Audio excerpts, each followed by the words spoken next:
and this brings out a positive outlook on cellular parameters, and that's why it's been put forward for this treatment of infertility.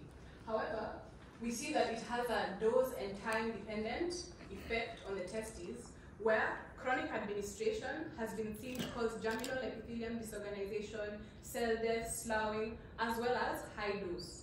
So even if it's being put forward for a treatment of infertility, it has a converse effect of causing the same infertility. And this is the drug over here, you see, the letrozole tablets, they are yellow in color. So our objective was therefore to describe the histomorphometry of the testes following letrozole administration. And we specifically looked at the histomorphology of the seminiferous tubules, the histomorphology of the testicular interstitium, and compared the morphometry of the testicular components between letrozole-exposed and letrozole non-exposed testes. And this study is significant in that it will contribute to these fertility studies that seek to understand the letrozole effect on the testes for the treatment of endocrine and non-endocrine related male infertility. The study will also add to the bank of knowledge that gives us information on the role estrogen has in the male reproductive system in the process of spermatogenesis. Why I chose this study is that 14 to 16% of the population experiences infertility issues at one point in their life, and half of these infertility issues are caused by men. But we have little information on the treatment of these infertility-related issues, and majority of these issues can be treated by endocrine interventions such as letrozole. So it was a quasi-experimental study that utilized 15 testes of male albino rats that were aged 3 months in a previous parent study. And these rats were administered letrozoles for 20, 35, and for 50 days, respectively. The study was done in the Department of Human Anatomy using biobank specimen of rats that were obtained from the Department of Zoology.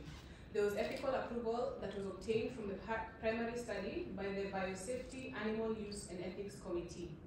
And these testes were then processed, and slides were made, and they were stained under H&E staining to produce these results. So these pictures of the baseline morphology show the normal structure of the seminiferous tubule of a rat, and they are basically categorized into whatever process of spermatogenesis that the seminiferous tubule is currently at. As you can see, this densely populated image has spermatocytes, spermatogonia, and spermatids inside the lumen, as you can see here.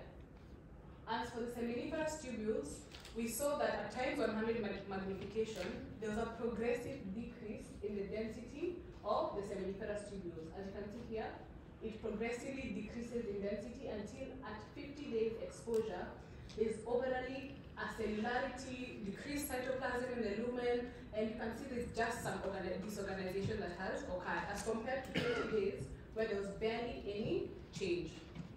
As for the germinal epithelium, at times 400 magnification, we see that there was a progressive decrease in the cellular components of the cross-section of the seminiferous tubule.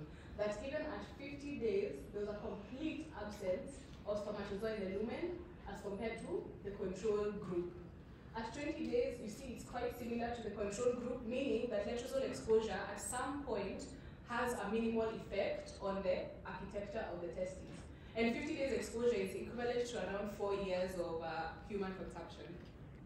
This is another stage, and I wanted to just show you the progressive effect that letrozole has on the seminiferous tubules, where this 20-day exposure is quite similar to the control group, but at 50 days, we see a complete decrease in cellular components, disorganization, sloughing off that are seen by interstitial spaces, and just a general disorganization.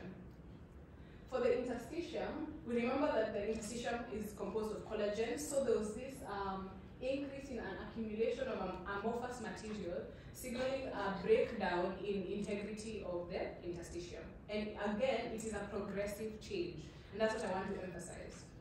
So for the histomorphometry, we saw that cellularity decreased progressively with the increased exposure to letrozole, that the letrozole-exposed group showed less cells per cross-sectional field of view. Our discussion points show that we saw germinal epithelium disorganization, And this is postulated to be because estrogen regulates Sertoli-mediated cell-to-cell association, and we also saw this disruption of spermatid maturation because there was an absence of spermatozoa in the lumen. And it's also postulated that estrogen has a role in cellular proliferation and cellular maturation. So we saw a decreased cytoplasm, absent spermatozoa in the lumen, and a decreased cellularity, which emphasizes the role of estrogen in the testes. As for the interstitial tissue, estrogen regulates the turnover of collagen in terms of proliferation and breakdown, and therefore this absence of collagen, this absence of estrogen causes a breakdown in this integrity, leading to general disintegration of the interstitium.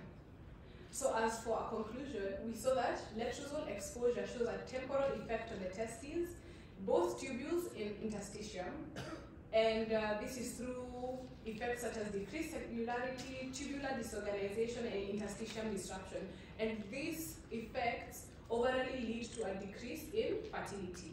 And these findings may be useful in future studies that see letrozole effect on spermatogenesis and testicular morphology, and in further understanding the role of estrogen in the testes.